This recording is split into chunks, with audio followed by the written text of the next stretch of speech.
ದ್ವಿತೀಯ ಪಿಯುಸಿ ವಿದ್ಯಾರ್ಥಿಯೊಬ್ಬ ಈಜಲು ಹೋಗಿ ನೀರು ಪಾಲಾದಂತಹ ಘಟನೆಯೊಂದು ನಡೆದಿದೆ. ಪಿಯುಸಿ ಪರೀಕ್ಷೆಯನ್ನು ಬರೆದು ಈಜಲಿಕ್ಕೆ ತೆರಳಿದಂತಹ ಯುವಕ ಜಲಸಮಾಧಿಯಾಗಿದ್ದಾನೆ. ರಘು 18 ವರ್ಷ ಮೃತಪಟ್ಟಂತಹ ಯುವಕ ಅನ್ನೋದು ಗೊತ್ತಾಗ್ತಾ ಇದೆ. ಹಾಸನದ ಗೋರೂರಿನ ಹೇಮಾವತಿ ನದಿಯಲ್ಲಿ ದುರ್ಘಟನೆ ಸಂಭವಿಸಿದೆ. ತನ್ನ ಇಬ್ಬರು ಸ್ನೇಹಿತರೊಂದಿಗೆ ಈಜಲಿಕ್ಕೆ ತೆರಳಿರ್ತಾನೆ ರಘು ಪರೀಕ್ಷೆಯನ್ನು ಮುಗಿಸ್ಕೊಂಡು. ನದಿಗೆ ಇಳಿಯುವ ಮುನ್ನ ಶೆಟ್ಟಿಹಳ್ಳಿ ಚರ್ಚ್ ಬಳಿ ಫೋಟೋ ಶೂಟ್ ಕೂಡ ಮಾಡಿರ್ತಾರಂತೆ. ನಂತರ ಹೇಮಾವತಿ ನದಿಗೆ ಇಳಿದು ಈಜಲಿಕ್ಕೆ ಮುಂದಾಗಿರ್ತಾರೆ. ಈಜಲು ಬಾರದೆ ನೀರಿನಲ್ಲಿ ಮುಳುಗಿ 18 ವರ್ಷದ ರಘು ಸಾವನ್ನಪ್ಪಿದ್ದಾರೆ. ರಘು ಶವಕ್ಕಾಗಿ ಪೊಲೀಸರು ಸ್ಥಳೀಯರು ನಿರಂತರವಾಗಿ ಶೋಧವನ್ನು ನಡೆಸ್ತಾ ಇದ್ದಾರೆ. ರಘು ಫೋಟೋವನ್ನು ನೀವು ಗಮನಿಸ್ತಾ ಇದ್ದೀರಿ. ಕುಟುಂಬಸ್ಥರ ಆಕ್ರಂದನ ಮುಗಿಲು ಮುಟ್ಟಿದೆ. ಹೊಲ ಉಳೋರು ಅವ್ರು ಹೇಳಿದ್ರು ಆಳ ಇದೆ, ಆ ಕಡೆ ತುಂಬ ಹೋಗಬೇಡಿ ಅಂತಂದರು. ನೀವು ಸರಿ ಅಂತ ಹೇಳ್ಬಿಟ್ಟು ನಾವು ಅಲ್ಲಿದ್ದು ಮತ್ತು ಹಂಗೆ ಫೋಟೋ ಒಂದೆರಡು ಇಲ್ಲೇ ವೀಡಿಯೋ ಮಾಡ್ಕೊಂಡು ಹೋದ್ರು. ಅಲ್ಲಿ ಹೋಗಿ ನಿಂತ್ಕೊಂಡಾದ್ಮೇಲೆ ವೀಡಿಯೋ ರೆಕಾರ್ಡಿಗೆ ಇಟ್ಬಿಟ್ಟು ಬಟ್ಟೆ ಬಿಚ್ಚಿ ಹಂಗೆ ಹೋದು. ಹಂಗೆ ಅಲ್ಲೇ ಇದ್ದು ದಡದಲ್ಲೇ ಒಂದು 10 ಅಡಿ 20 ಅಡಿ ಅಲ್ಲೇ ಇತ್ತು, ದಡನೇ ಇತ್ತು. ಮತ್ತು ಹೋಗ್ತಾ ಸೀದಾ ಒಳಗೆ ಹೋದ್. ನಾನು ಹೆಂಗಿದ್ದು ದಡಕ್ಕೆ ಬಂದೆ. ಅಷ್ಟೊತ್ತಿಗೆ ದಡಕ್ಕೆ ಬಂದು ಏನೋ ಮಾಡ್ತಿದ್ದೆ, ಬಟ್ಟೆ ಸೈಡಿಗೆ ಇಟ್ಟು ಮೊಬೈಲ್ನ ಕರೆಕ್ಟಾಗಿ ಇಡ್ತಿದ್ದೆ.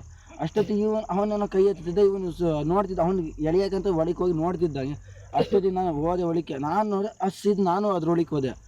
ಅವ್ನು ನನ್ನ ಭುಜದ ಮೇಲೆ ಹತ್ತು ಬಿಟ್ಟು ಅವ್ರಿಂದ ಸರಿ ನಾನು ಮುಳುಗೋದು. ನಾನು ತಲೆ ಇಲ್ಲಿ ಹೊಡಿತು ಮಣ್ಣು.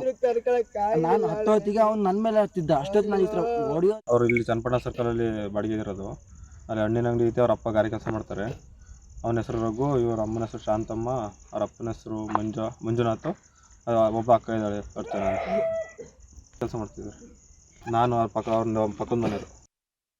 ಅವರು ಇಲ್ಲಿ ಮತ್ತಷ್ಟು ಡೀಟೇಲ್ಸನ್ನು ಕೊಡ್ತಾರೆ ಶಶಿಧರ್. ದೂರವಾಣಿ ಸಂಪರ್ಕದಲ್ಲಿ ಜಾಯಿನ್ ಆಗಿದ್ದಾರೆ. ಶಶಿಧರ್, ಈ ಘಟನೆ ಸಂಭವಿಸಿದ್ದು ಹೇಗೆ ಅಂಥೇಳಿ, ಈ ಮೃತ ವಿದ್ಯಾರ್ಥಿಯ ಶವವನ್ನು ಹೊರತೆಗೆಯುವಂತಹ ಕೆಲಸ ಏನಾಯಿತು, ಎಲ್ಲಿಗೆ ಬಂದು ನಿಂತು ಅಂತ?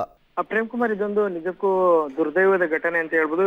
ದ್ವಿತೀಯ ಪಿಯುಸಿ ಪರೀಕ್ಷೆಯನ್ನು ಬರೆದಂತಹ ರಘು ಎಂಬ ವಿದ್ಯಾರ್ಥಿ ತನ್ನ ಬಾಲ್ಯ ಸ್ನೇಹಿತರೊಂದಿಗೆ ಇವತ್ತು ಹೇಮಾವತಿಯ ಹಿನ್ನೀರಿಗೆ ಈಜಲು ತೆರಳಿರ್ತಾರೆ. ಈ ಸಂದರ್ಭದಲ್ಲಿ ಈಜುವ ಮೊದಲು ಫೋಟೋ ಶೂಟ್ ಅನ್ನ ಮಾಡ್ಕೊಂಡಿರ್ತಾರೆ. ಆದ್ರೆ ಆಳವಾದ ಗುಂಡಿಗಳು ಗೊತ್ತಿಲ್ಲದ ಪರಿಣಾಮ ಅವರು 3 ಜನ ಒಳಕ್ಕೆ ಇಳಿದಾಗ ಮೊದಲು ರಘು ತೆರಳಿರ್ತಾನೆ. ಆತ ಏಕಾಏಕಿ ನೀರಿನಲ್ಲಿ ಮುಳುಗ್ತಾನೆ. ಈ ಸಂದರ್ಭದಲ್ಲಿ ಆ ಜೊತೆಲಿ ಇದ್ದಂತಹ ಸ್ನೇಹಿತರು ಆತನನ್ನ ರಕ್ಷಿಸಲು ಪ್ರಯತ್ನ ಪಡ್ತಾರೆ. ಆದ್ರೂ ಸಹ ಸಾಧ್ಯವಾಗಲಿಲ್ಲ. ಆತ ನೀರಿನಲ್ಲಿ ಮುಳುಗಿ ಸಾವನ್ನಪ್ತಾನೆ. ಈಗ ಪೊಲೀಸರು ಹಾಗೂ ಅಗ್ನಿಶಾಮಕ ದಳದ ಸಿಬ್ಬಂದಿ ಹಾಗೂ ಸ್ಥಳೀಯರು ಏನ್ ಈಜುಗಾರರಿದ್ದಾರೆ ಅವರೆಲ್ಲರೂ ಸರಿ ಈಗ ಶವ ಹುಡುಕಾಟಕ್ಕೆ ತೊಡಗಿದ್ದಾರೆ. ಆದ್ರೆ ಈ 18 ವರ್ಷದ ಏನು ರಘು ಇದ್ದಾರೆ, ಆತ ಈಜು ಬರ್ತಿರಲಿಲ್ಲ. ಆದ್ರೂ ಸಹ ಏಕಾಏಕಿ ಹೇಮಾವತಿ ನದಿ ಹಿನ್ನೀರಿನಲ್ಲಿ ಇಳಿದಿರೋದ್ರಿಂದ ಈ ದುರ್ಘಟನೆ ನಡೆದಿದೆ. ಉಳಿದ ಏನು ಇಬ್ಬರು ಸ್ನೇಹಿತರಿರ್ತಾರೆ, ಅವರು ಆತ ಮುಳುಗುವುದನ್ನು ಕಂಡು ಅವರ ಬಟ್ಟೆಯನ್ನ ಎಸೆದು ಅವ್ರನ್ನ ರಕ್ಷಿಸಲು ಪ್ರಯತ್ನವನ್ನ ಪಡ್ತಾರೆ. ಆದ್ರೂ ಸಹ ಸಾಧ್ಯವಾಗಿಲ್ಲ. ಈಗ ಪೋಷಕರು ಸ್ಥಳಕ್ಕೆ ತೆರಳಿದರೆ ಅವರ ಆಕ್ರಂದನ ಮುಗಿಲು ಮುಟ್ಟಿದೆ.